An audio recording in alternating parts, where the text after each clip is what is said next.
See, many entrepreneurs, business owners, let's say you're making $500,000 a month. Your issue isn't about scaling, isn't about thinking of a skill or a person. Your issue is how do you scale that mindset in yourself? Now, I want to kind of focus on two main things here, okay? I want to focus on leadership and I want to focus on experimentation. Let's start with experimentation. Many people in life, especially successful business owners, what they don't do well is they don't experiment enough. So they stay consistent in the whole whirlwind of business. They stay consistent in maybe testing something here and there. See, with me, what I do really well is I focus on experimenting. I focus on being a mad scientist with business because you just don't know. Everything that hasn't been built yet, there's always going to be that level of uncertainty. You don't know if that marketing method's going to work. You don't know if that sales rep's going to perform.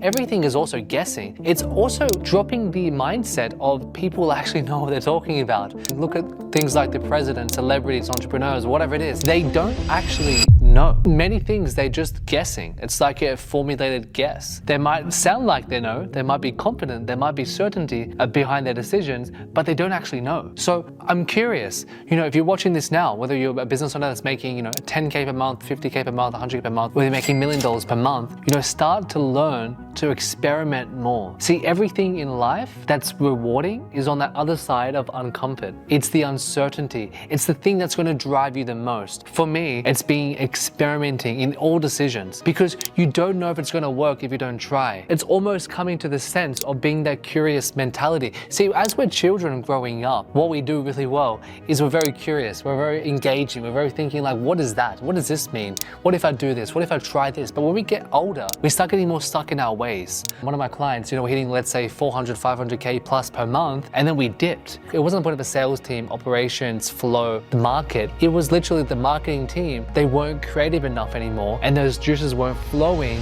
and then everything dipped. We had offer fatigue as an example. See, many people don't have that childlike mentality, that mentality of like, what if I do this? What if it works? Many people think, what if it doesn't work? But just try, experiment more, and that's key when you scale. The second thing is leadership. Now, leadership, what I've learned, I've worked with, let's say, over 50 teams now. What I've learned really well is some teams, the culture that they cultivate, it is phenomenal. People are raving fans. People are all in. They will work weekends. They'll work 7 days. They will literally work when there's cyclones happening. Like, they're all in. But then there's teams that they consistently take days off, weeks off. They go missing. They don't respond. And I'm curious why? Why? Is there something in me that I can improve? Is it the offer? And there's obviously a lot of things we can boil that down to. But if you could take one thing away, take this away. Everything starts from you. And how you become a leader, it all starts with how you show up within yourself first. How do you want to show up within a team? How do you want to show up in yourself? How do you want to show up just in everyday interactions? Because the thing is, guys, when the rubber hits the road,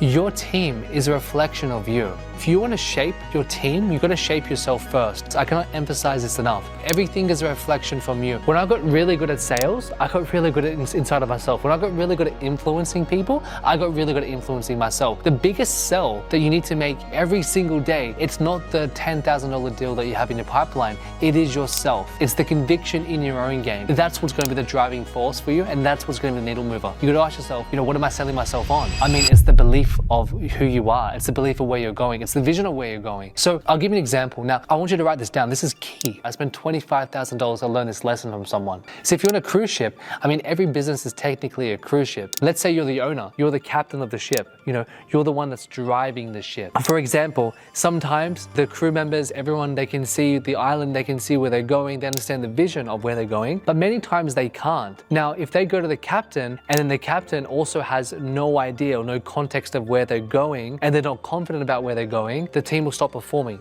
The cruise ship will stop running the way it's meant to be running. Now, in business, in life, you need to do that block of certainty. When everything's falling down, when it's raining, it's pouring, that's when a leader really shows themselves their true colors. See, I always used to think with leadership, it's always an emphasis on them. No, it's always an emphasis on you. It starts from you. It starts from your belief of what a leader should be. But then it's dropping the connection. If your team don't perform or do perform, everything is a reflection of you. It's picking up the crumbs when everything fails and everyone fails. sales. Like it all comes from you. Leadership is one of the most powerful skills you can ever learn. See, I think many times in this game today, especially in this day and age that we're in at the moment, 2025, is many people in life, they go through, now we've got like 17-year-old life coaches, we've got 19-year-old sales coaches. Like most sales training companies today that teach people how to become a high ticket closer, they're 19 years old, they probably sold like 5K, and now they're teaching people. It's like the blind leading the blind. Like I think if you want to become really good at business and really good at scaling your business, you've got to either find someone to invest in that can help you get there. That's why many people invest in me, because I've actually walked the walk, or you partner with someone